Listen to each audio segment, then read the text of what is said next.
नैसर्गिक संसाधने या भागांमध्ये ब्लॉक नंबर 2 नॅचरल रिसोर्सेस यामध्ये धडा 7 ऊर्जेची संसाधने याबद्दल थोडी चर्चा करणार आहोत. परवा आपण याचा 6वा धडा बघितला. BEAVE 181 असा या विषयाचा नंबर आहे, कोड नंबर आहे. आणि हा एन्व्हायरमेंटल स्टडीजचा जो कंपल्सरी विषय सगळ्यांसाठी असणारा विषय आहे. त्या विषयामध्ये आपण संसाधनांचा विचार करताना आज ऊर्जेची संसाधने हा विषय आपण चर्चेला घेणार आहोत. मी आदिती समीर परत एकदा तुमचं मनपूर्वक स्वागत करते. चला तर बघूया आज आपण ऊर्जेची संसाधने. आता तुम्हाला इथे चित्रामध्ये दिसतच असेल की इथे ऊर्जेची संसाधने आपल्याला अभ्यासायची आहेत आणि तिथे एका धरणाचं चित्र आहे. म्हणजेच आपण याच्यात जल विद्युत या बाबतीतही थोडी जास्त चर्चा करणार आहोत. आता यामध्ये नेमकं काय काय अभ्यास करणार आहोत याची जर यादी बघायची झाली तर ऊर्जा एक संसाधन म्हणून आपण त्याच्याकडे बघणार आहोत. एनर्जी ॲज अ रिसोर्स असं ज्याला इंग्लिशमध्ये म्हणतात. त्याचप्रमाणे विविध स्त्रोत ऊर्जेचे, जसं पारंपरिक स्त्रोत आहेत, अपारंपरिक स्त्रोत आहेत, म्हणजेच कन्व्हेन्शनल, नॉन कन्व्हेन्शनल असे आपण बघूया. त्याचबरोबर पृथ्वीची वहन क्षमता म्हणजे कॅरिंग कपॅसिटी याच्याबद्दलही थोडी जास्त चर्चा करूया.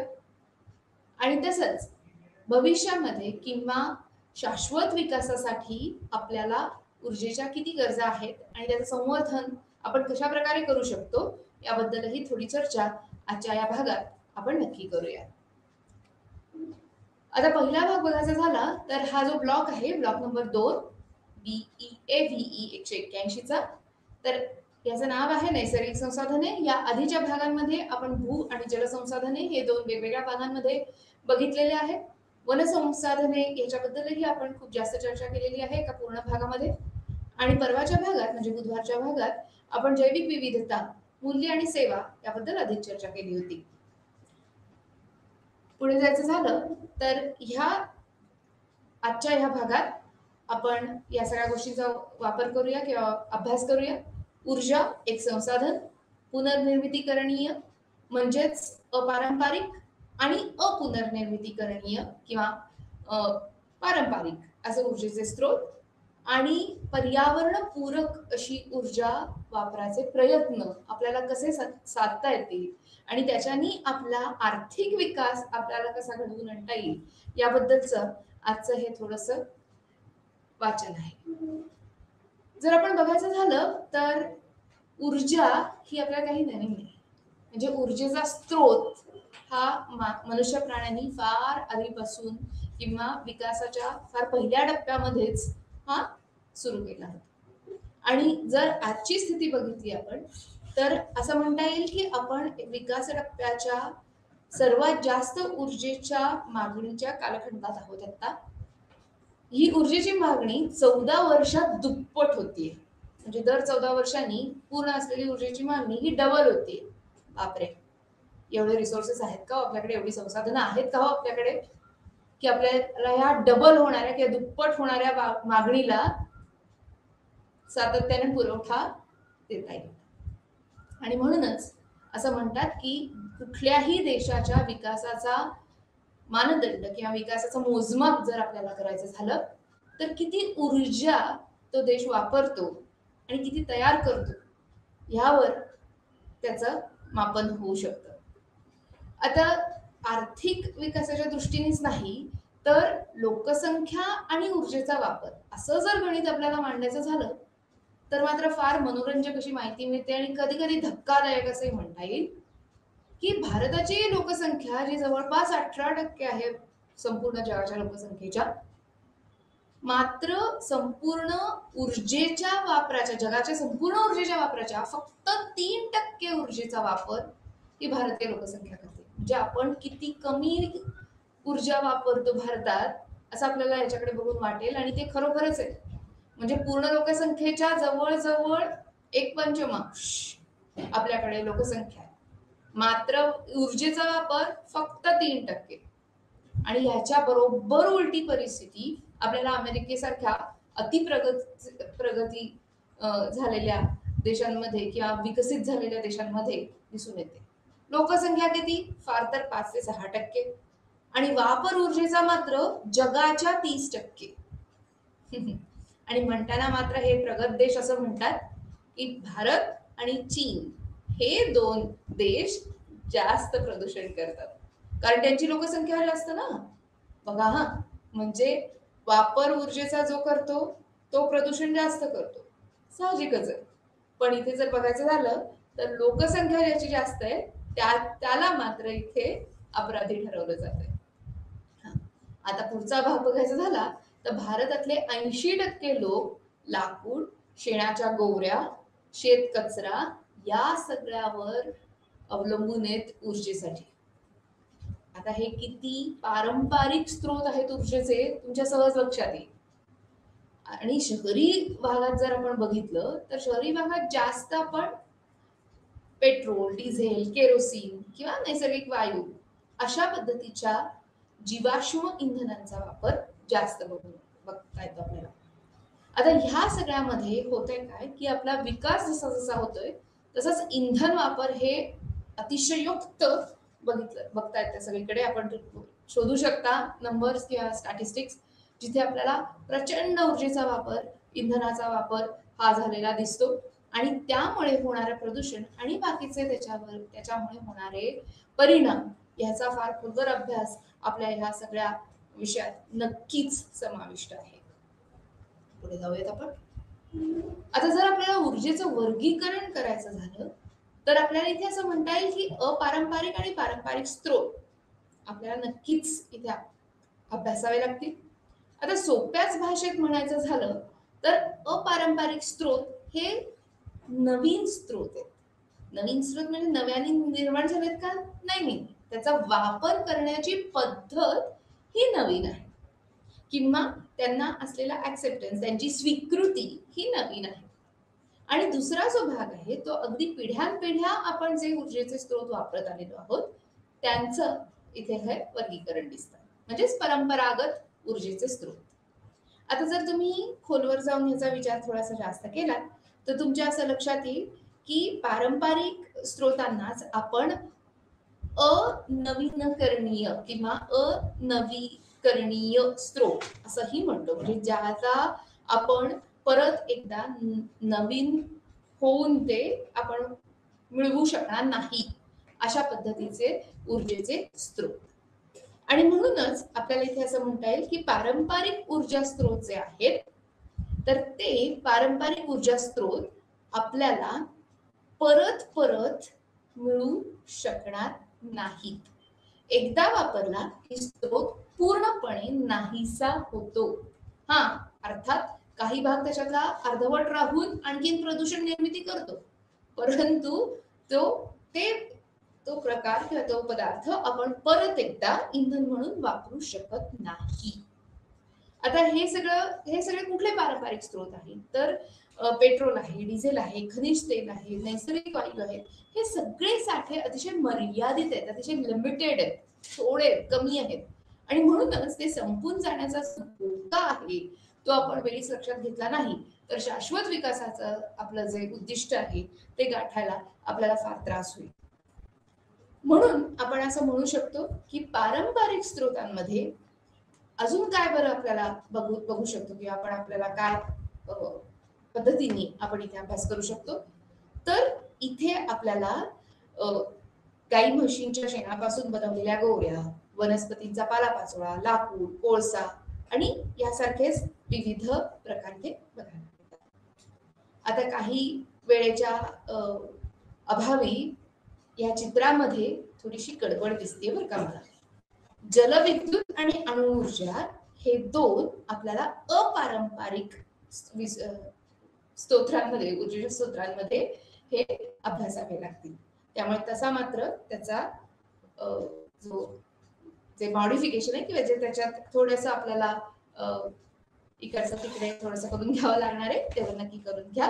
माफ करा त्या चुकीबद्दल. पुढे जाऊया. तर अपारंपरिक स्तोत्रामध्ये आपल्याला असं दिसून येईल की बायोमास ऊर्जा आहे, सौर ऊर्जा आहे, इंधन पेशी ऊर्जा आहे, किंवा भूऔष्णिक या भूगर्भातील औष्णिक ऊर्जा आहे, सहनिर्मिती आहे किंवा कोऑपरेशन मध्ये आहे, पवन ऊर्जा म्हणजे वायूपासून किंवा वाऱ्यापासून तयार केलेली आहे, जलविद्युत आहे आणि अणु ऊर्जा आहे. तर हे सगळे अपारंपरिक स्रोत आहेत. जर आपण पुढे जाऊन बघायचं झालं तर सूर्य हा आपला प्रमुख ऊर्जा स्रोत आहे आणि सूर्याची ऊर्जा किंवा सूर्यापासून मिळणारी जी शक्ती आहे, ऊर्जा आहे, ती अखंड आणि प्रचंड असं दोन्ही म्हणता येईल आपल्याला. तर ती अखंड आहे, कंटिन्युअस आहे, ती तुटत नाही, मध्येच थांबत नाही आणि प्रचंड स्वरूपात आहे. भरपूर आपण आपला भारत देश तर अतिशय या बाबतीत अशा स्थानी बसलेला आहे की आपण सगळे फार म्हणजे फार लकी आहोत असं म्हणायला हरकत नाही, किंवा आपण अतिशय आपल्याला परमेश्वरांनी हे वरदान दिलेलं आहे सूर्याचं. खरं म्हणजे तुम्ही बघितलं तर आपण सूर्यालाच ही देवता म्हणतो ऊर्जेची, म्हणजेच ऊर्जेचा उगम आणि त्याचं धार्मिक महत्व हेही तुम्हाला हिंदू धर्माप्रमाणे नक्कीच बघायला मिळू शकतं. तर सौर ऊर्जा उपयोगात आणण्यासाठी जी नवीन नवीन साधनं आहेत त्याचाही आपण आज इथे नक्की अभ्यास करणार आहोत. तर घरगुती आणि औद्योगिक वापरासाठी सौर ऊर्जा ही प्रामुख्याने वापरली जाते. उष्णता, प्रकाश, वीज असे सगळे प्रकार इथे निश्चितच मोठ्या प्रमाणावर अभ्यासात येतात. आता जेव्हा आपण सौर ऊर्जेचा जास्त अभ्यास करणार आहोत त्याच्या आधी एकदा फक्त परत बघूया की पारंपरिक स्रोत म्हणजे कोणते स्रोत आणि अपारंपरिक स्रोत म्हणजे नेमके कोणते स्रोत. तर पुनर्निर्मितीकरणीय म्हणजे ज्यांची निर्मिती परत करणं आपल्याला शक्य नाही, म्हणजे ते पुन्हा निर्माण करू शकणार नाही, असे जे स्रोत आहेत ते पारंपरिक स्रोत आहेत. जसे आपण म्हणतो शेणाच्या गौऱ्या, पालापाचोळा, लाकूड, बघा या सगळ्या वस्तू एकदा जळल्या की निघून जातात, परत आपल्याला त्या वस्तू मिळत नाही. कोळसा आहे, जीवाश्म इंधने आहेत जिथे पेट्रोल, डिझेल, केरोसिन, नैसर्गिक वायू या सगळ्यांचा समावेश होतो. तर हे सगळे पुनर्निर्मितीकरणीय नाहीत, म्हणजेच अपुनर्निर्मितीकरणीय आहेत, पारंपरिक ऊर्जाचे स्रोत आहेत. आता पुढचा भाग बघायचा झाला तर याच्या बरोबर उलटा भाग आहे तो की ज्याची निर्मिती आपण करू शकतो, जे आपल्याला परत परत कंटिन्युअसली मिळत राहतात, सातत्याने तो स्रोत आपल्याला ऊर्जाही प्राप्त करून देतो. म्हणजे याचमध्ये आपल्याला अपारंपरिक आणि पुनर्निर्मितीकरणीय असे ऊर्जा स्रोत बघायला मिळतात. सर्वात मोठा स्रोत जसं आपण आताच बघितलं आणि आता इथून पुढेही पुढच्या स्लाइड मध्ये बघणार आहोत तो आहे सौर ऊर्जेचा स्रोत. दुसरा आहे पवन ऊर्जा. तिसरा आहे सागरी ऊर्जा. सागरी ऊर्जेमध्ये दोन्ही भाग येतात की भरती ओहोटीची जी ऊर्जा आहे तीही आपल्याला मिळू शकते, त्याचप्रमाणे सागरी लाटांची जी ऊर्जा असते, जोरदार भरपूर मोठ्या लाटा ज्या येतात त्यांचीही ऊर्जा आपल्याला मिळू शकते. आणि त्याचप्रमाणे जर आपण बघितलं की अणु ऊर्जा, जसा हा अतिशय नवीन संदर्भ आहे, अणु ऊर्जेच्या भट्ट्या आपल्याकडे निश्चितच सारख्या ठिकाणी बघायला मिळतात. भूगर्भीय औष्णिक ऊर्जेची तशीच ही नवीन थोडीशी संकल्पना आहे. बऱ्याच लोकांना हे कळत नाही की भूगर्भीय औष्णिक ऊर्जा म्हणजे नेमकं काय, तर जिओथर्मल एनर्जी असं इंग्लिश मध्ये म्हणतात. आणि ही ऊर्जा जास्त करून आपल्याला ज्वालामुखीय प्रदेशांमध्ये दिसतात किंवा बघता येते, किंवा जिथे आपल्याला गरम पाण्याचे झरे किंवा गरम पाण्याचे स्रोत दिसतात, गीझर्स ज्याला इंग्लिश मध्ये म्हणतात, असे गीझर्स असतील तिथून आपल्याला ही भूगर्भीय औष्णिक ऊर्जा निश्चितच प्राप्त करता येते. काही छोटी पायलट प्रोजेक्ट्स भारतात अतिशय यशस्वी झालेली आहेत भूगर्भीय औष्णिक ऊर्जेची आणि त्यानुसार आपण पुढे याची वाटचाल करत आहोत. पुढे जाऊया. आता ह्यामध्ये पहिला भाग येतो तो येतो बायोमास ऊर्जेचा. आता बायोमास म्हणजे नेमकं काय, तर बायोमास हा अक्षय ऊर्जेचा प्रकार आहे. म्हणजेच तिथे आपल्याला वेगवेगळ्या लाकूड असू दे, कृषी असू दे, जंगल संसाधन असू दे किंवा घरातील कचरा असू दे, तर हे सगळं आपल्याला सातत्याने मिळत राहतं. परंतु जर तुम्ही बघितलं तर कोळसा, तेल आणि नैसर्गिक वायू नंतर बायोमास हा ऊर्जेचा सर्वात महत्वाचा स्रोत आहे आणि जगभरात असं दिसून आलंय की हा सर्वात महत्वाचा स्रोत आहे इंधनासाठी. आता बायोमासमुळे होतं काय की कार्बन डायऑक्साईड हा हवामानात मिसळतो, कारण जेवढा बायोमास तुम्ही जास्त वापराल तेवढा प्रदूषणाचा स्तर हा वाढत जातो. परंतु जर आपण पुढे त्याच्या जाऊन असं बघितलं की जीवाश्म इंधन जिथे जळतात किंवा जीवाश्म इंधनाचा जिथे वापर होतो तिथे त्याऐवजी आपण बायोमास ऊर्जा वापरू शकतो. त्याचप्रमाणे जर आपण असं बघितलं की किती कुटुंब आजही ही ऊर्जा वापरतात, तर जवळजवळ 90% ग्रामीण कुटुंबांमध्ये हा वापर आजही दिसतो. म्हणजे अगदी घरी गॅस असला तरी सुद्धा पाणी गरम करण्यासाठी गावांमध्ये आजही लाकूड वापरण्याची किंवा पारापाचोळा चुलीला वापरण्याची पद्धत दिसून येते. आणि म्हणूनच 90% ग्रामीण आणि जवळजवळ 15% शहरी कुटुंबांमध्ये आजही बायोमास ऊर्जेचा वापर हा फार मोठ्या प्रमाणावर आपल्याला दिसून येतो. हा जवळजवळ 1/3 असं म्हणता येईल की एवढा इंधनाचा वाटा भारतात वापरल्या जाणाऱ्या हा बायोमास ऊर्जेचा असतो. आता पुढे जाऊया आपण थोडस. आता इथे आपण सौर ऊर्जेकडे जास्त लक्ष देणार आहोत. आता सौर ऊर्जेसाठी जास्त लक्ष देणार आहोत म्हणजे सूर्यापासून मिळणारी ऊर्जा आपण कशी वापरू शकतो याबद्दल इथे आपण जास्त चर्चा करूया. आता सूर्य प्रमुख ऊर्जा स्रोत आहे असं आपण म्हणलेलंच आहे. अर्थात हा सर्वात मोठा किंवा मुबलक असलेला स्रोत आहे. खूप मोठ्या प्रमाणावर यापासून आपल्याला ऊर्जा मिळत असते. आणि तुम्ही तसं थोडासा जास्त अभ्यास केला तर तुमच्या असं लक्षात येईल की पृथ्वीवर उपलब्ध असलेल्या सर्वच अक्षरशः म्हणजे मी सर्वच वेगवेगळ्या ऊर्जेचं मूळ स्वरूप हे सौर ऊर्जेमध्येच आपल्याला दिसून येतं. आणि त्यामुळे जर आपण असं म्हटलं की सौर ऊर्जा उपयोगात आणायची असेल तर नवीन नवीन साधनं जी विकसित होत आहेत ती आपल्याला लवकरात लवकर मिळाली तर आपण प्रदूषण मुक्त असं हवामान निश्चित प्राप्त करू शकतो. आता इथे काय होतं की सौर ऊर्जा ही लागते वनस्पतींना, प्राण्यांना वाढीसाठी. वनस्पती त्यापासून प्रकाश संश्लेषणाद्वारे आपलं अन्न तयार करतात, प्राणींची वाढ होते. आणि जर पुढे जाऊन बघितलं तर हे दोन्ही प्रकार म्हणजे वनस्पती पण आणि प्राणी पण हे सौर ऊर्जेचं रूपांतर हे रासायनिक ऊर्जेमध्ये करतात. आणि जेव्हा हे प्राणी मृद स्वरूपात आढळतात तेव्हा त्याचं जीवाश्म इंधनामध्ये रूपांतर होतं. म्हणजे हे ऊर्जा चक्र जे आहे ते आपल्याला सहज इथे अभ्यासता येतं. आता त्याचा उपयोग जर आपण बघितला तर सौर ऊर्जेचा फार मोठा उपयोग आपल्याला दिसून येतो. निव्वळ ग्रामीण भागांमध्ये नाही तर शहरांमध्येही आपल्याला फार मोठ्या प्रमाणावर सौर ऊर्जेचा वापर करून घेता येतो. अगदी मागच्या भागामध्ये आपण बघितलं होतं की घरांवर असलेल्या रूफटॉप किंवा ज्याला म्हणतो की आपण छप्परावर जर आपल्याला सौर ऊर्जेचं उपकरण बसवता आलं तर नक्कीच म्हणजे सोलर पॅनल बसवता आलं तर नक्कीच आपल्याला याचा फार फायदा तापमान नियंत्रणासाठी करता येतो. त्याचप्रमाणे वायू विजन पंखे आपण घरासाठी व्हेंटिलेटर्स साठी ऊर्जा ही वापरू शकतो. आता बऱ्याच ठिकाणी सौर ऊर्जा ही फार मोठ्या प्रमाणावर कमर्शियली किंवा औद्योगिक उपयोगासाठी वापरली जाते. त्याचप्रमाणे जर तुम्हाला माहिती असेल तर वेगवेगळ्या जलतरण तलावांसाठी सौर ऊर्जा ही पाणी दाबवण्यासाठी वापरली जाते. तलाव गरम करण्यासाठी ही सौर ऊर्जेचा वापर केला जातो. म्हणजे त्यानुसार या तलावातील पाणी हे उबदार आणि आरामदायी असं होऊ शकतं. आता अशा पद्धतीने जर आपण विचार केला तर हाऊस हिटिंग म्हणजेच घराचं तापमान नियंत्रित करणं, खास करून हिवाळ्यात याचा उपयोग हा आपल्याला निश्चितच मोठ्या प्रमाणावर दिसून येतो. आता सौर ऊर्जेवर चालणारे आणखीनही काही जर आपण गोष्टी बघितल्या तर सौर भट्टी आहे, सौर तपक आहे किंवा सौर पॅनल आहे. तर या सगळ्यांचा वापर करून आपण ह्या ऊर्जेचा वापर फार मोठ्या प्रमाणावर करू शकतो.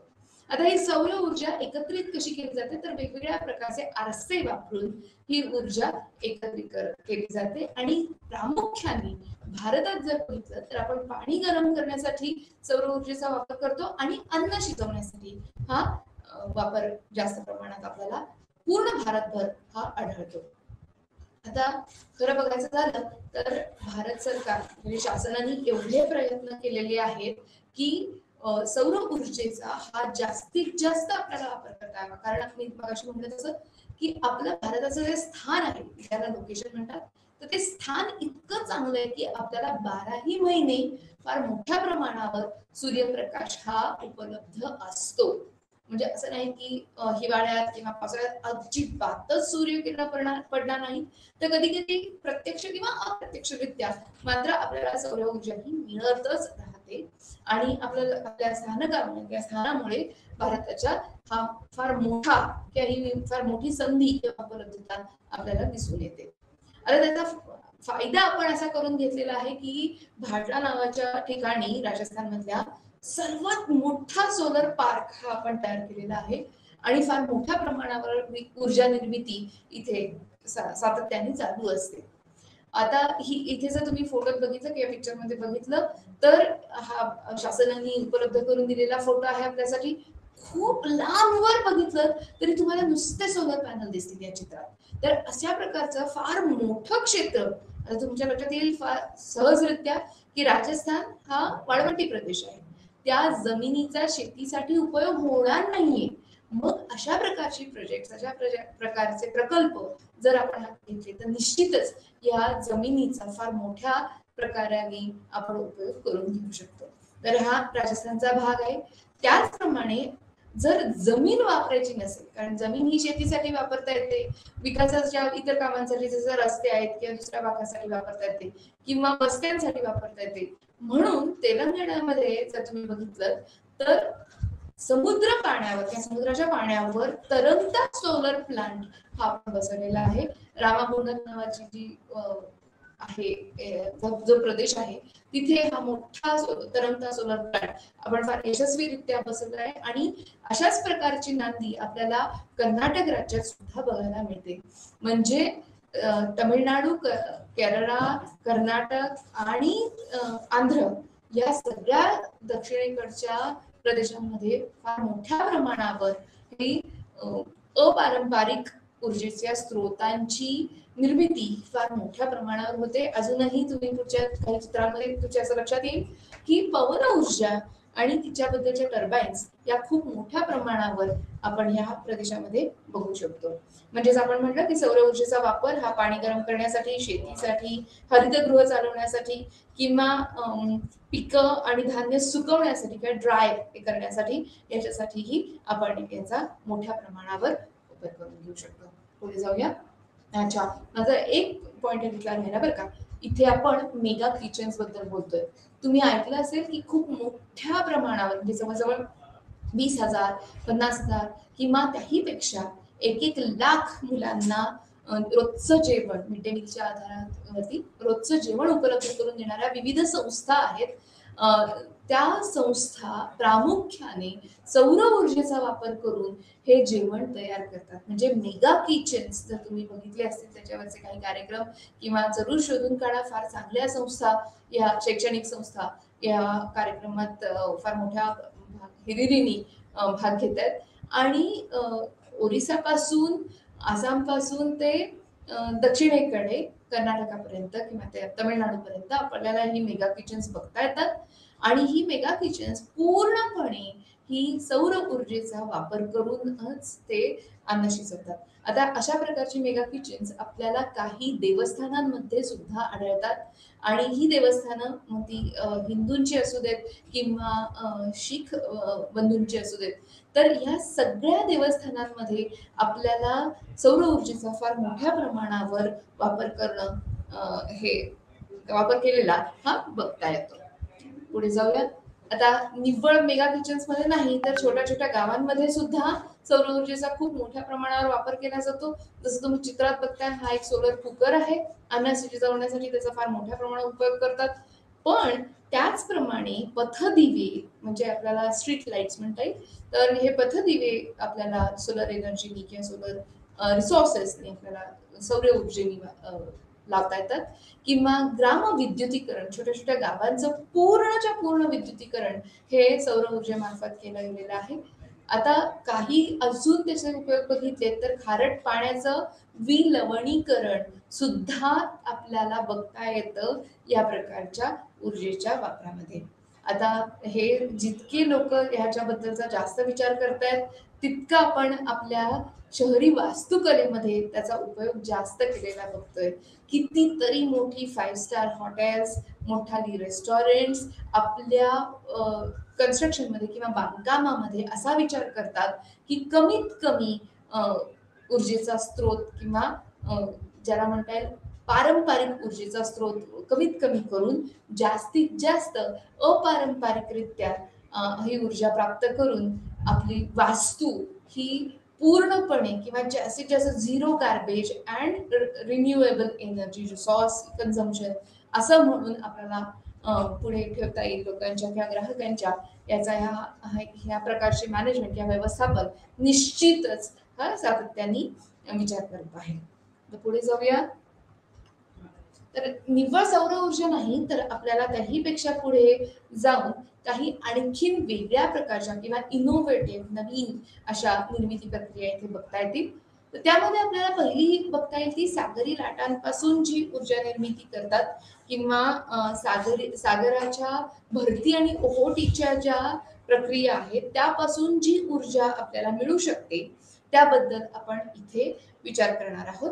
आता जेव्हा आपण ह्याचा विचार करतो सागरी लाटांचा किंवा भरती ओहोटीचा, तर हा एक फार महत्वाचा शाश्वत ऊर्जेसाठी मिळणाऱ्या शाश्वत विकासासाठी ऊर्जा स्रोताचा हा नक्कीच विचार आहे. कारण तुमच्या असं लक्षात येईल की सागरी लाटा तर कायमच आपल्याकडे असतात आणि त्यापासून जर वीज निर्मिती तयार करता येणार असेल तर खास करून या विशेषतः जिथे समुद्राचे पाणी जाऊ शकते अशा भागांमध्ये, अशा अरुंद अशा भागांमध्ये नैसर्गिकरित्या जिथे नद्या समुद्रामध्ये वाहतात अशा प्रकारामध्ये या ऊर्जेची निर्मिती आपण निश्चित बघू शकतो. आता त्याच्या पुढचा भाग बघायचा झाला तर आपल्याला जिओथर्मल एनर्जी किंवा भूऔष्णिक किंवा भूगर्भीय औष्णिक ऊर्जा निर्मिती असं म्हणता येईल. तर त्यासाठी इथे आपल्याला ज्वालामुखीय उष्णता म्हणजे लावा रसाची जी उष्णता आहे, ऊर्जा आहे ती आपल्याला इथे वापरता येते किंवा गरम पाण्याचे जे झरे आहेत. आता भारतामध्ये 350 पेक्षा जास्त असे लोकेशन्स किंवा असे स्थानक शोधून काढली गेलेली आहेत जिथे आपल्याला अशा प्रकारची प्रक्रिया किंवा अशा प्रकारची नवीन निर्मिती प्रक्रिया करणारी केंद्र प्रस्थापित करून ऊर्जा उत्पादन हे वाढवता येईल. पृथ्वीच्या भूगर्भीय उष्णतेचा वापर हा जर आपल्याला जास्त प्रमाणात करता आला तर निश्चितच त्याचा उपयोग आपल्या आर्थिक विकासासाठी फार मोठ्या प्रमाणावर होईल. आता इथे एक उदाहरण घेतलंय छोटंसं, जिथे लडाखमध्ये आपल्याला या प्रकारच्या उष्णतेचा म्हणजे भूगर्भीय उष्णतेचा वापर करून त्याचा उपयोग हा कुक्कुटपालन किंवा मशरूमची शेती किंवा पश्मिना लोकरीचं प्रक्रिया केंद्र हे त्याच्यावर चालतंय आणि फार यशस्वीरित्या हा प्रयोग आपण पुढे चालू ठेवलेला आहे. आता याही प्रकारच्या ऊर्जेच्या स्रोताबरोबरच काही आणखीन ऊर्जा स्रोत आपण निश्चित बघू शकतो, जसं सहपिढी किंवा को ऑपरेटिव्ह किंवा को जनरेशन असं काइंड ऑफ नाव याला आहे. आता सहपिढी म्हणजे 2 प्रकारची ऊर्जा निर्मिती करण्याची संकल्पना या एकाच प्रकल्पामध्ये असते, जसं की उष्णता या ऊर्जा आणि दुसरी असते ती विद्युत किंवा यांत्रिक प्रकारची ऊर्जा. तर पारंपरिक जे आपले औष्णिक जे विद्युत केंद्र आहेत, विद्युत निर्मिती केंद्र आहेत, त्यांच्या मार्फत जी अतिशय उच्च दाबाची वाफ तयार केली जाते ते टर्बाईन चालवण्यासाठी वापरून ही जी ऊर्जा तयार करता येईल ती ऊर्जा वापरून आपल्याला बॉयलर्स हे चालवता येतात. आता ह्या सगळ्याचा उपयोग निश्चितच आपल्याला फार मोठ्या प्रमाणावर करून घेता येतो. म्हणजेच काही नवीन निर्मितीच्या ज्या प्रक्रिया आहेत ऊर्जेच्या त्या आपल्याला फार मोठ्या प्रमाणावर उपयोगी पडतात. आपल्याला अपारंपरिकरित्या ऊर्जा स्रोतांचा विचार करायला. पारंपरिकरित्याचा जो स्रोत आहे तो जर लिमिटेड आहे, मर्यादित आहे, तो संपुष्टात येणार आहे, तर शाश्वत विकासासाठी नवनिर्मिती प्रक्रिया साधून आपल्याला नवीन नवीन हे अशा प्रकारचे स्रोत हे निव्वळ शोधून उपयोग नाही तर त्याचा रोजच्या आयुष्यात वापर करणं हे महत्वाचं ठरेल. आता त्याच्यातलाच पुढचा भाग आपण निश्चित इथे बघू शकतो. आता पवन ऊर्जा किंवा वाऱ्यापासून मिळणारी ऊर्जा थोडक्यात, तर ह्या प्रकारची ऊर्जा जेव्हा आपण विचार करतो ती निश्चितच पुनर्नवीकरणीय ऊर्जेचा स्रोत आहे हा. आपल्याला कायम सातत्याने मिळत राहणार आहे.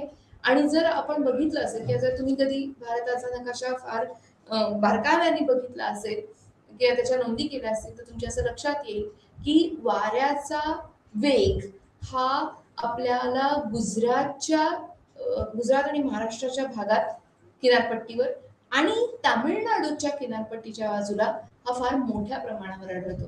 म्हणजे जर हे दोन भाग आपल्याला विंड फार्म्स साठी वापरता आले तर खूप मोठ्या प्रमाणावर पवन ऊर्जेची निर्मिती आपल्याला इथे करता येईल.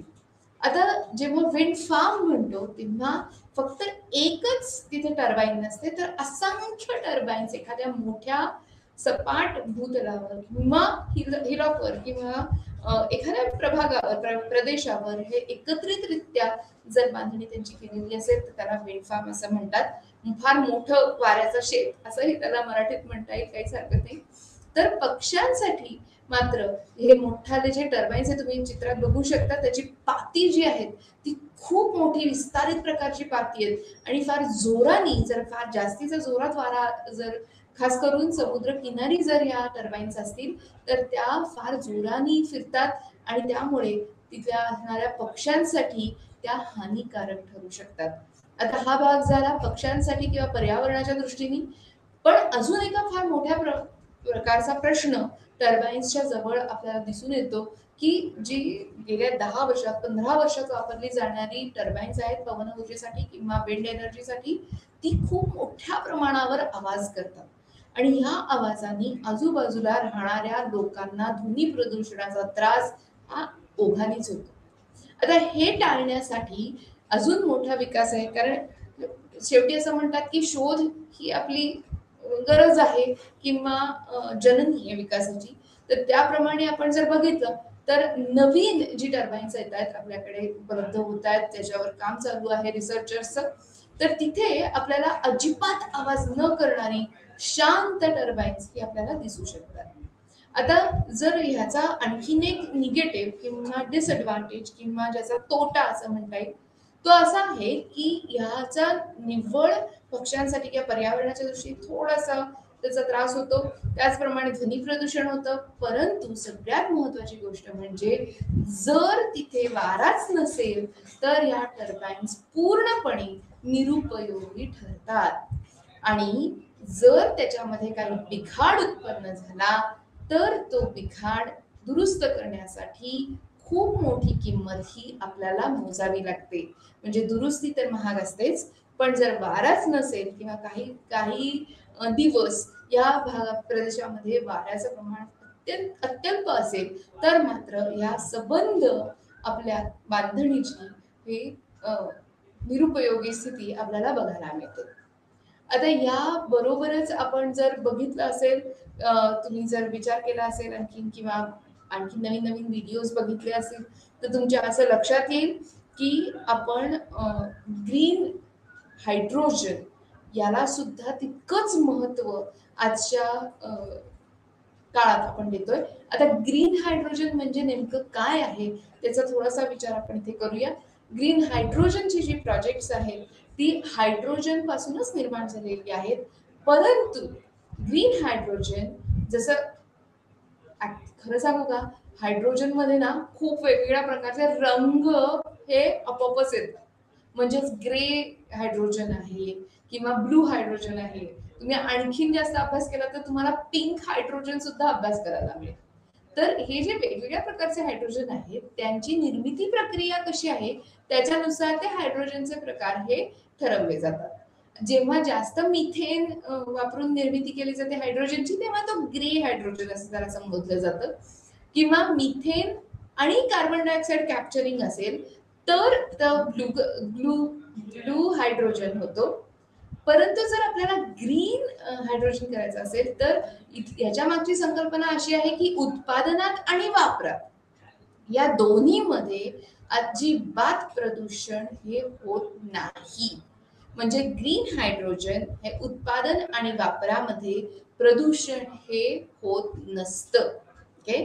आता यासाठी निश्चितच आपल्याला फार दूरदृष्टीचा वापर करावा लागतो आणि त्यानुसार आपल्याला तिथे इन्व्हेस्टमेंट्स किंवा पैशाची निश्चितच आर्थिक आपल्याला तिथे सोय करून त्याच्याबद्दलचा जास्त विकास हा करावा लागतो.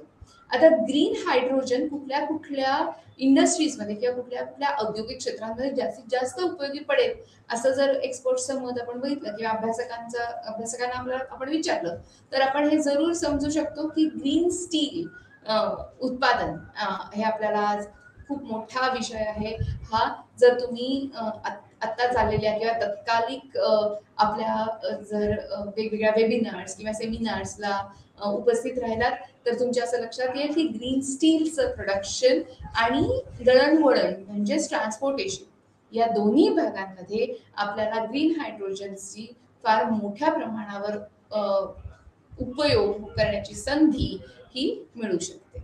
थोडं पुढे जाऊया आपण आता इथे. आता अजून एक फार मोठा भाग आपण अभ्यासाचा झाला तर इथे आपल्याला बायोगॅसचा अभ्यास निश्चितच करता येईल.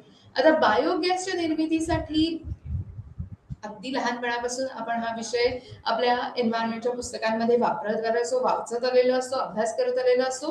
परंतु गुरांच्या शेणाचा वापर जर करायचा झाला तर हा बायोगॅसचा वापर आपल्याला निश्चितच करावा लागतो. आणि गुरांच्या शेणाचा वापर हा स्वयंपाक करण्यासाठी किंवा कुकिंगसाठी हा जास्त प्रमाणावर केला जातो. आणि हा एक फार मोठा ऊर्जेचा स्रोत आहे. खास करून ग्रामीण भागामध्ये बायोगॅस निर्मिती ही केलीच गेली पाहिजे, कारण छोट्या छोट्या कुटुंबांच्या ऊर्जेच्या ज्या गरजा आहेत त्या त्यांना पूर्णत्वाला नेता येतात. आणि त्याचप्रमाणे लहान गावांच्या गरजा देखील आपण त्या बायोगॅसच्या छोट्या प्लांट्सनी पुरवू शकतो. आता जर तुम्हाला माहिती असेल तर 55 ते 70% ज्वलनशील मिथेन वायू असलेला वायू तयार करण्यासाठी गुरांच्या शेणाचा वापर अगदी साध्या प्रक्रियेद्वारे इथे केला जातो. आणि त्यामुळे काय होतं की ग्रामीण भागामध्ये वापरण्यासाठी स्वच्छ आणि अतिशय कार्यक्षम असं हे इंधन किंवा ऊर्जा स्रोत आहे असं आपण म्हणू शकतो.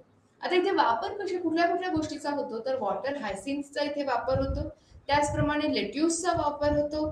तसंच तुम्हाला माहिती असेल तर सॅल्विनिया किंवा हायड्रिला या वनस्पतींचा इथे वापर होतो.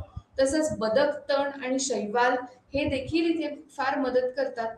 म्हणजे या सगळ्या गोष्टींचा टर्बाईन चालवण्यासाठी किंवा वीज निर्मितीसाठी जर आपण वापर करू शकलो तर खूप मोठ्या प्रमाणावर ही बायोगॅस संयंत्र ही अनेक कुटुंबांच्या आणि छोट्या छोट्या गावांच्या गरजा हे निश्चितच पूर्ण करू शकतात. आता आपण थोडं अजून पुढे जाऊया. आता यामध्ये बायोमास गॅसिफायर असा हा थोडासा भाग आहे. आता जेव्हा बायोमास गॅसिफायर असं आपण म्हणतो तेव्हा याची मात्र उत्पत्ती ही सजीवांमुळे झालेली आहे. आणि बायोमास आणि बायोगॅस याच्यात फरक आहे बरं का. बायोगॅस हा नवीनीकरणीय आहे आणि बायोमास गॅसिफायर हा अनवीनीकरणीय आहे. म्हणजे जर तुमच्या लक्षात आलं असेल तर बायोगॅस मुद्दाम मी एका मागोमाग हे मुद्दे मांडलेले आहेत, कारण बायोगॅस हा आपल्याला शाश्वत विकासासाठी फार उपयोगी पडतो. हा सजीवांच्या विष्ठेपासून किंवा शेणापासून गुरांच्या हा तयार केला जातो. परंतु बायोमास हा जो प्रकार आहे इंधनाचा किंवा ऊर्जेचा तिथे मात्र याच्या बरोबर उलट फार पूर्वी जे सजीव गाडले गेलेले आहेत जमिनीमध्ये त्यांच्या छोट्या छोट्या किंवा त्यांच्या मातीत मिळालेल्या सबंध अवयवांमुळे ह्या इंधन स्त्रोताची ही निर्मिती झालेली आहे. म्हणजे लाकूड, वनस्पती, शेत कचरा हे सगळं तर आहेच, परंतु त्याचं नवीनीकरण आपण करू शकत नाही. नवीनीकरण अशक्य आहे या प्रकारच्या स्त्रोताचं. मात्र आधीच्या बायोगॅसचं आपल्याला नवीनीकरणीय जरी करता येत नसलं तरी तो एक सातत्यपूर्ण अखंड स्त्रोत आहे ऊर्जेचा असं म्हणता येतं. आता आपण पुढे जाऊया. इथे आपल्याला जीवाश्म इंधन असं आपण इथे त्याला म्हणतोय. प्राणी आणि वनस्पती यांचे अवशेष आहेत, जमिनीत ते गाडले गेले होते, ज्याच्यावर जमिनीचा प्रचंड दाब पडला आणि उष्णता आणि दाब असं एकत्र येऊन म्हणजे प्रेशर अँड हीट ज्याला म्हणता येईल तर अशा दोन्हीमुळे एकत्रित त्याचा परिणाम होऊन हे जीवाश्म इंधन हे निर्माण झालेलं आहे. आता हे आपल्याला परत परत मिळेल का? मुळीच नाही. करण्याचे साठे अतिशय मर्यादित आहेत, त्याची कमी प्रमाणात आहेत आणि जर आपण त्याचा अतिरेकी वापर आता थांबवला नाही तर आपल्या पुढच्या पिढ्यांना हे इंधन बघायलाही मिळणार नाही, याची शाश्वती मात्र आपण नक्की घेऊ शकतो. तर योग्य वापराची त्यामुळे नितांत आवश्यकता आपल्याला इथे दिसून येते. तर स्थायू किंवा द्रव किंवा वायू स्थितीत ही जीवाश्म इंधन आपल्याला सापडतात. स्थायू बघायचं झालं तर कोळसा आहे. तर कोळशामध्ये जवळजवळ आपण भारताची ऊर्जा प्रक्रिया बघितली तर जवळजवळ 3/4 हा सगळा भाग हा कोळशापासून आपल्याला मिळतो. आणि जर आपण साठे बघितले भारतातले कोळशाचे तर जगातल्या 8% एवढे संपन्न साठे आपल्या देशामध्ये आपल्याला दिसून येतात. आणि आपण म्हणजे भारतामध्ये चीन आणि अमेरिकेनंतर आपण तिसरा उत्पादक देश ठरतो कोळशाच्या उत्पादनामध्ये. आता जर पुढे जायचं झालं तर द्रव स्थितीत आढळणारे जीवाश्म इंधन हे जीवाश्म इंधन म्हणजे खनिज तेल. आता हे खनिज तेल जवळजवळ 30% आपल्या ऊर्जा गरजांना भागवत असतं. आणि भारताचा विचार करायचा झाला तर कृष्णा कावेरीचं जे फार मोठं खोरं आहे तिथे आपल्याला हे खनिज तेल सापडतंच. त्याचप्रमाणे बॉम्बे हाय किंवा आसामच्या काही ठिकाणांमध्ये सुद्धा आपल्याला या खनिज तेलाची निर्मिती केलेली दिसून येते. आता आणखीन निर्मिती म्हणण्यापेक्षा इथे उत्पादन केलेलं दिसून येतं असं म्हणायला पाहिजे. इथून पुढे गेलो तर आपल्याला तिसरा प्रकार दिसतो ऊर्जेचा आणि वायू स्थितीत आढळणारी ऊर्जा जीवाश्म इंधन म्हणजे नैसर्गिक वायू. तर खत आणि वीज निर्मितीसाठी यांचा जास्तीत जास्त वापर आपण बघू शकतो. तर झाडांच्या अवशेषांपासून कोळसा निर्माण होतो. समुद्रातील पाणी, वनस्पतीतून खनिज तेल आणि वायू मिळते आणि हायड्रोकार्बनचे जे वेगवेगळे संयुग आहेत त्याच्यामुळे खनिज तेल आपल्याला जे मिळत असतं त्याचा हा सगळा एकंदर अभ्यास आहे. जर खनिज तेल नेमकं कुठे सापडतं, जर आपण बॉम्बे हायचा उल्लेख केला मागच्या स्लाइड मध्ये, तर हे खनिज तेल साधारण 25,000 मीटर खाली जमिनीच्या जनरली हे समुद्रात समुद्राच्या खाली म्हणजे आधी पाणी आणि मग त्याच्यातली जमीन असं सगळं म्हणून खाली आपल्याला हे खनिज तेल सापडू शकतं. तर त्याचा घरगुती वापर आहे. इंधन वाहनांमध्ये आपण खनिज तेल वापरतो, डिझेल, पेट्रोल, केरोसिन घरगुती वापरासाठी आणि औद्योगिक वापर याचा फार मोठ्या प्रमाणावर आपल्याला केलेला आढळतो. आता पुढचा भाग आहे तो हायड्रो पॉवर किंवा जलविद्युत ह्या प्रकाराचा. अतिशय किंवा सगळ्यात म्हणता की सर्वात स्वच्छ आणि सर्वात स्वस्त असा हा ऊर्जा स्रोत आहे.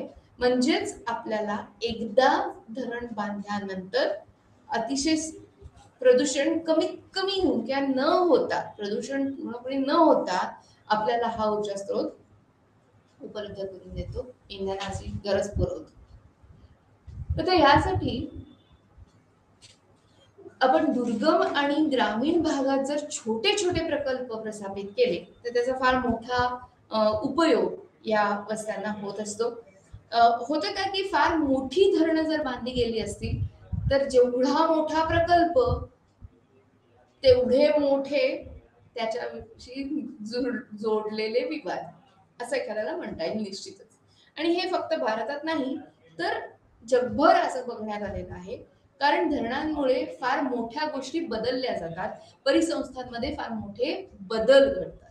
आता हे बदल कुठले कुठले घडतात ते आपण मागच्या वेळी बघितलेलं आहे. परिसंस्थांच्या ऱ्हासाचं कारणही हे कधी कधी असू शकतं की कित्येक जंगल पाण्याखाली जातात रिझर्वायर वॉटर मध्ये, किंवा मृदा ही तिथली पूर्ण पाण्याखाली अतिशय सुपीक मृदा असते पण पाण्याच्या स्रोताखाली जाऊ शकते ती. तर ह्या सगळ्या म्हणजे जेवढा मोठा प्रकल्प तेवढे मोठे असं आम्ही खूप गमतीने म्हणतो. तर त्यानुसार जर आपण बघितलं तर दुर्गम आणि ग्रामीण भागासाठी जर छोटे छोटे प्रकल्प निर्माण केले गेले किंवा ग्रीड पुरवठा उपलब्ध नसलेल्या दुर्गम आणि ग्रामीण भागांसाठी जर आपण छोटे लहान जलविद्युत प्रकल्प जर हाती घेतले तर निश्चितच ही लोकल किंवा जी छोट्या प्रमाणावरची जी गरज आहे ती आपल्याला निश्चित पूर्ण करता येईल जलविद्युत. आता त्याच्या पुढचा भाग जर बघायचा झाला तर तो आहे अणुऊर्जेचा. आता अणुऊर्जा म्हणजे बऱ्याच लोकांना अणुऊर्जा आणि चेर्नोबिल हे दोन शब्द हे एकमेकांचे एकमेकांशी खूप निगडीत असलेले असे वाटतात आणि निश्चितच ते खरंही आहे. म्हणजे ही ऊर्जा जेवढी उपयोगी तेवढीच खतरनाक असंही म्हणता येईल, किंवा जेवढी उपयोगी तेवढीच त्याच्यामध्ये किरणोत्सर्ग आणि त्याची गळती किंवा अपघातांचे प्रमाण हे जास्त असं म्हणता येईल. तर अणुऊर्जा ही नियंत्रित पद्धतीने जर अणूचं विभाजन करून घेतलेली जी किंवा निर्माण केलेली जी ऊर्जा असते त्याला अणुऊर्जा असं म्हणतात. आणि याच्यासाठी जे उपकरण बांधलं जातं किंवा जी फॅसिलिटी बांधली जाते, इथे तुम्ही चित्रात बघू शकता, हे आपल्या पुस्तिकेतून घेतलेलं चित्र आहे, अतिशय सुंदर चित्र आहे अणुऊर्जे भट्टीचं. तर अणुभट्ट्या ह्या आपल्याला इथे अशा दिसू शकतात. तर वीज निर्मितीसाठी टर्बाईन फिरवण्यासाठी याचा उपयोग निश्चित केला जातो. आता ह्याच्यासाठी असा अंदाज वापरला जातो की 1 किलो जर नैसर्गिक युरेनियम 235U असं लिहिलेलं जर असेल तर ते 35,000 किलो कोळशाद्वारे जेवढी ऊर्जा उत्पन्न होईल तेवढी ऊर्जा हे 1 किलो नैसर्गिक युरेनियम तयार करतं. बघा, म्हणजे 35,000 किलो कुठे आणि 1 किलो कुठे. म्हणूनच अणुऊर्जा ही फार मोठ्या प्रमाणावर ही फार मोठ्या महत्वाची किंवा अत्यंत महत्वाची असं ज्याला म्हणता येईल, तर खूप महत्वाची ही अशी आपण समजू शकतो. तर अणुवस्त्या ह्या जनरली किंवा मुख्यत्वाने मानवी वस्त्यांपासून दूर असतात. या अणुभट्ट्या आपण लांब किंवा दूर या वस्तीपासून दूर असलेल्या ठिकाणी त्याची निर्मिती केली जाते. त्याचं कारण साहजिकच आपल्याला समजू शकतं की किरणोत्सर्ग आणि गळती झाली तर आपल्याला माणसांना आजूबाजूच्या किंवा तिथून त्या माणसांना त्वरित स्थलांतरित करण्यासाठी त्याचा उपयोग होतो. आता भारतामध्ये जर आता बघायचं झालं तर 21 मोठे अणुभट्टी प्रकल्प किंवा अणुऊर्जा अणुभट्टी प्रकल्प हे चालू आहेत आणि त्याच्यासाठी power corporation of India limited म्हणजेच NPCIL हे सातत्याने कार्यरत आहे. आता पुढे जाऊया थोडं अजून. तर ह्याच्यामध्ये आता पुढचा भाग आहे, पुढचा प्रश्न हा जरूर तुम्ही बघू शकता की जिथे आपण वहन क्षमता बघू शकतो. तर पृथ्वीची वहन क्षमता बघायची झाली तर बायोलॉजिकल किंवा आपल्याला जैविक वहन क्षमता आणि सामाजिक वहन क्षमता असं इथे म्हणता येईल. तर जैविक क्षमता जी आहे की किती जास्तीत जास्त लोक एखाद्या प्रदेशामध्ये नांदू शकतात आनंदाने, जिथे कुठलाही त्यांच्यावर संसाधनांचा खूप जास्त वापर किंवा अतिरेकी वापर हा दिसणार नाही, तरीही संसाधने ही योग्यरित्या उपलब्ध असू शकतील. तर अशा पद्धतीने जर विचार केला तर शाश्वत विकासासाठी आपल्याला नक्कीच फार मोठ्या प्रमाणावर याचा उपयोग करून घेता येईल. आता अतिरिक्त वापर जो होतोय सगळ्या जगभर ऊर्जेचा, त्याची कारणं नेमकी काय आहेत असा जर विचार केला, आणि हा प्रश्न खूप वेळा परीक्षेत विचारला जातो, तर अतिरिक्त वापराची जी कारणं आहेत जसं वाढती लोकसंख्या आहे, म्हणजे रोजचा दर डोई मागणी जी आहे ऊर्जेची किंवा विद्युत प्रकल्पांकडे जी सारखी येते त्याचा वापर किंवा त्याचा जर आपण अभ्यास केला, त्याचे जर नंबर्स किंवा त्याचे जर आपण गुणांक बघितले तर असं निश्चित लक्षात येईल की वाढती लोकसंख्या आणि दरडोई मागणी ऊर्जेची ही आपल्याला त्रासदायक ठरू शकते, शाश्वत विकासाच्या पुढच्या आपल्या ध्येयामध्ये अडथळे निर्माण करू शकते. आता त्याच्याही पुढे जर म्हणायचं झालं तर वाढते उद्योग किंवा औद्योगिकीकरणासाठी ऊर्जेची मागणी आपल्याला ही गरजेची असते. आता यामध्ये उद्योगाचा वाटा हा फार मोठा असतो. आणि जर तुम्ही म्हणलं की इतरही काही विकासाची कामं आहेत, जसं कन्स्ट्रक्शन ऑफ रोड आहे, म्हणजे आपल्याला रस्त्यांची बांधणी असते किंवा आपण रेल्वेचं जे विस्तृत जाळं बघू शकतो, तर अशा ठिकाणी आपल्याला इथे इतर विकासाच्या कामांमुळे ही ऊर्जेचा जास्तीत जास्त वापर हा दिसू शकतो. याच्या पुढे जायचं झालं तर विकसित जगात ऊर्जा वापर जास्त आहे, मग तो पारंपरिक ऊर्जेचा आहे का अपारंपरिक ऊर्जेचा आहे याचा विचार करायचा का विकासाकडे जास्त लक्ष द्यायचं, यामध्ये अभ्यासकांमध्ये मतभेद होऊ शकतात किंवा ते असतातच. आणि त्यामध्ये वेगवेगळी विचारधारा ही आपल्याला बघायला मिळते. परंतु एक मात्र इथे निश्चित म्हणता येईल की विकसनशील आर्थिक व्यवस्थांमध्ये, म्हणजे जसं आशियाई वेगवेगळ्या विकसनशील अर्थव्यवस्थांमध्ये आपल्याला जर अपारंपरिक ऊर्जा स्रोतांचा वापर करून आर्थिक विकास जर मिळवताना साधता आला तर फार मोठा उपयोग इथे आपल्याला बघता येईल. याच्यामुळे होणाऱ्या ज्या समस्या आहेत त्या समस्यांचा आपण काही पुढच्या भागांमध्ये निश्चितच खोलवर जाऊन अभ्यास करणारच आहोत. परंतु इथे एक छोटीशी यादी मी तुमच्या पुढे मांडते. तर प्रदूषण हे निश्चित वाढतं. खूप मोठ्या पारंपरिक वापरामुळे, पारंपरिक ऊर्जेच्या स्रोतांच्या वापरामुळे आपल्याला प्रदूषण वृद्धी ही नक्की दिसते. आणि एकदा प्रदूषण वाढलं म्हणजे कार्बन डायऑक्साईड जर आपल्या हवामानात जास्त आढळून आलं तर निश्चितच तापमानात ही जास्त वाढ होते आणि मग वैश्विक तापमान वाढ किंवा ग्लोबल वॉर्मिंग हे आपल्याला दिसून येतं. आता त्याचप्रमाणे कित्येक एरियाजमध्ये किंवा कित्येक प्रदेशांमध्ये आपल्याला आम्ल पर्जन्य म्हणजे ऍसिड रेन हा भाग दिसून येतो. आफ्रिकेच्या कितीतरी शहरांमध्ये हा भाग किंवा अशा प्रकारचे पर्जन्य अतिशय आम्लयुक्त किंवा ऍसिडिक असं पाणी पावसाचं हे आपल्याला बघायला मिळतं. पुढे जाऊया. काही अभ्यासक असंही म्हणतात की ह्या सगळ्याच अंतिम रूप जे आहे ते ओझोन प्रक्रियेला किंवा ओझोन थराला हे फार मोठं छिद्र पडल्यामुळे अतिनील हानिकारक किरणे ही माणसापर्यंत पोहोचतात आणि त्यामुळे कॅन्सर सारख्या दुर्धर रोगांचं प्रमाणही आपल्याला जास्त दिसून येत आहे. आता त्याच्या पुढे त्याचं झालं तर जैवविविधतेमध्ये फार मोठा धोका हा निर्माण होतोय प्रदूषण वाढल्यामुळे किंवा जसं आपण मगाशी म्हणलं की काही स्थलांतरित पक्ष्यांचे जे नेहमीचे रस्ते आहेत तेच बदलतात जर आपण फार मोठ्या टर्बाईन्स वापरल्या किंवा फार मोठी पॅनल्स वापरली तर. त्याचप्रमाणे ही करण्यासाठी किंवा ही डेव्हलपमेंट करण्यासाठी हा विकास साधण्यासाठी आपण जर जंगलतोड करणार असू किंवा लाकडाच्या उपयोगासाठी जंगलतोड करणार असू आणि त्याची जर पुनर्निर्मिती केली गेली नाही तर परत एकदा आपल्याला फार मोठ्या अडचणींना तोंड द्यावे लागेल. आता काही फायदे आणि काही तोटे हे प्रत्येकच गोष्टीचे आपल्याला बघायला मिळतात. इथे आपण ऊर्जा संसाधनांचे काही फायदे आणि तोटे इथे बघूया.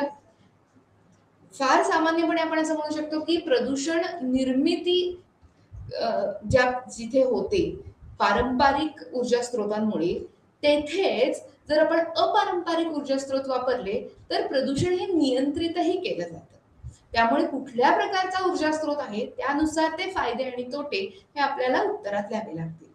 आता कार्बन उत्सर्जन होत नाही असं जेव्हा आपण म्हणतो तेव्हा ते अपारंपरिक ऊर्जा स्रोतांबद्दल बोलणं आहे. आवाज निर्माण करत नाही, जसं आपण मगाशी म्हटलं की पवन ऊर्जेमुळे किंवा टर्बाईन्समुळे आवाज निर्माण होतो, तर काही विशिष्ट प्रकारच्या अपारंपरिक ऊर्जा स्रोतांमध्ये आवाज निर्माण होत नाही, जसं सोलर आहे किंवा सौर ऊर्जा आहे. त्यामुळेच वैश्विक तापमान एकीकडे वाढतंय जर आपण पारंपरिक ऊर्जा स्रोत वापरले तर, आणि जर अपारंपरिक वापरले तर निश्चितच या वृद्धीशी लढा द्यायला आपल्याला एक फार मोठा अल्टरनेटिव्ह हा मिळू शकतो. आता ह्या ऊर्जेच्या स्रोताला किंवा अशा रिन्युएबल किंवा नूतनीकरणीय अशा स्रोताला आपण विश्वासपात्र ऊर्जा स्रोत निश्चित म्हणू शकतो. जसं समुद्राच्या लाटा आहेत, सौर ऊर्जा आहे किंवा जिओथर्मल आहे किंवा औष्णिक भू औष्णिक ऊर्जा आहे. तर ह्या सगळ्यासाठी या सगळ्यावर आपण निश्चितच आपला पुढचा विकास हा ठरवू शकतो किंवा विकासाचा टप्पा हा आपण निश्चितच ठरवू शकतो आणि प्राप्त करू शकतो. दीर्घकाळ वीज उत्पादनासाठी हे सगळे प्रकल्प अतिशय किफायतीकारक ठरतात किंवा किफायतीशीर ठरतात. त्याच्यातनं आर्थिकही आपल्याला भरपूर फायदा होतो. त्याचप्रमाणे जर आपण असा विचार केला की अतिशय मोठे आकार आहेत या सगळ्याचे, म्हणजे मगाशी आपण टर्बाईनचे पण फोटो बघितले, विंड टर्बाईनचे, आणि त्याचप्रमाणे सोलर पॅनलचे पण बघितले, तर ह्या दोन्हीचा आकार हा फार मोठा आहे. त्याचप्रमाणे त्यांची पहिली किंमत या बांधणीची जी किंमत आहे, कन्स्ट्रक्शनची जी किंमत आहे ती ही अतिशय जास्त असते पारंपरिक ऊर्जा स्रोतांपेक्षा. आणि तसंच जर त्याच्यात काही बिघाड झाला तर त्याच्यातली दुरुस्ती ही अतिशय महाग होते. निश्चितच वापर करत असाल मला खात्री आहे. जंगलातील जैवविविधतेवर परिणाम होतो किंवा पक्ष्यांना त्रास होतो, हे सगळे तोटे तर आहेतच, परंतु त्यावर मात करून किंवा त्याच्यावर आपल्याला जास्त विचार करून, त्याच्यावर रिसर्च करून, त्याच्यावर संशोधन करून, त्याच्यावर नवीन जी उत्पादने आहेत ती आपल्याला बघता येतात. तर तिथे आपण निश्चितच त्याचा जास्त विचार करू शकतो. आता इथे संवर्धनाबद्दल इथे थोडासा आपण विचार करूया एक शेवटचे 5 मिनिटं, की संवर्धनासाठी किंवा ऊर्जा संवर्धनासाठी जो आपल्याला प्रकार बघायचा आहे. इथे तुम्हाला चित्रात दिसत असेल हे एक भारत सरकारनी मदत केलेलं एक छोटंसं स्टोअर आहे. ग्रामीण भागातलं हे दुकान आहे आणि ते आहे सोलर मार्टचं. म्हणजेच तुम्ही जर बघितलं की सौर ऊर्जेपासून जे प्रकारची उत्पादने आपले तयार करतात त्याचं हे दुकान आहे. म्हणजेच आपल्याला याचं संवर्धन आणि विकास करण्याची जबाबदारी ही आपल्या सगळ्यांची आहे. तर सुधारित चूल आपल्याला इथे वापरता येते. याबद्दल आपल्या पुस्तिकेत खूप जास्त माहिती खूप चांगली दिलेली आहे की बहुतेक सरपण जाळून ऊर्जेची गरज भागवण्यापेक्षा जर जास्त अपारंपरिक ऊर्जेचा वापर केला गेला तर कशा पद्धतीने आपण हे वापरू शकतो किंवा जसं सुधारित चुला असं त्याला म्हणलं जातं की याचा प्रचंड प्रतिसाद मिळालेला आहे. ग्रामीण भागांमधूनही जवळजवळ 3,000 गावं ही धूर रहित गावं अशी ते मानली जातात. म्हणजेच तिथे बायोगॅस प्लांटचा जास्त वापर केला जातो. तेथे लाकूड वापरलं जात नाही जेणेकरून धूर निर्मिती होत नाही. तर अशा प्रकारे जवळ जास्तीत जास्त 50,000 पेक्षा जास्त लोकांचं याच्या खाली प्रशिक्षण झालेलं आहे. खास करून महिलांचं प्रशिक्षण इथे आपण बोलतो आहोत. तर तिथे महिलांना त्याच्याबद्दल जागृत करून त्यांना त्याच्याबद्दल शिक्षण देऊन जास्तीत जास्त निव्वळ बायोगॅसच नाही तर शहरी कचरा किंवा शेत कचरा असा वापरूनही जर त्याचा पुनर्वापर करता आला तर अशा प्रकारचे चूल किंवा अशा प्रकारचे धूर रहित आपल्याला जर काम करता आलं तर त्याचा उपयोग आपल्याला इथे निश्चित बघता येतो. दुसरा भाग आहे तो सौर ऊर्जा. आपण त्याच्याबद्दल बोललोच आहोत. पवन ऊर्जा ही आपण जास्तीत जास्त त्याच्याबद्दल चर्चा केलेली आहे.